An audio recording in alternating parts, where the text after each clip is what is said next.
അസ്സലാമു അലൈക്കും. ഞാൻ ഇന്നൊരു ഈവനിംഗ് സ്നാക്സുമായിട്ടാണ് വന്നിരിക്കുന്നത്. അതിനായി 2 വലിയ കിഴങ്ങും ഒരു വലിയ സവാളയും എടുക്കുക. എന്നിട്ട് കിഴങ്ങ് ഗ്രേറ്റ് ചെയ്യുക. നമ്മൾ ഗ്രേറ്റ് ചെയ്ത് വെച്ചിരിക്കുന്ന കിഴങ്ങിലേക്ക് നമ്മൾ കട്ട് ചെയ്ത് മാറ്റി വെച്ചിരിക്കുന്ന സവാള ഇടുക. അതിലേക്ക് ഒരു പച്ചമുളക് കട്ട് ചെയ്തത്, 5 ടേബിൾ സ്പൂൺ കടലമാവ്, 1 ടീസ്പൂൺ മഞ്ഞൾപ്പൊടി, 1 ടീസ്പൂൺ മുളക് പൊടി, 1 ടീസ്പൂൺ ഗരം മസാല, പിന്നെ ആവശ്യത്തിന് ഉപ്പ് വിട്ട് നന്നായി മിക്സ് ചെയ്യുക. അതിനുശേഷം ഒരു പാൻ എടുത്ത് അതിലേക്ക് കുറച്ച് വെളിച്ചെണ്ണ ഒഴിക്കുക.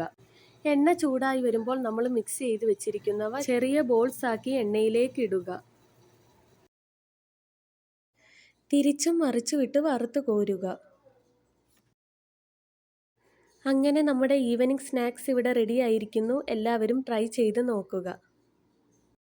വീഡിയോ ഇഷ്ടമായെങ്കിൽ എല്ലാവരും ലൈക്കും സബ്സ്ക്രൈബും കമൻറ്റും ഷെയറും ചെയ്യുക. അപ്പോൾ നമുക്ക് അടുത്ത വീഡിയോയിൽ കാണാം. ബൈ. അസ്സലാമു അലൈക്കും.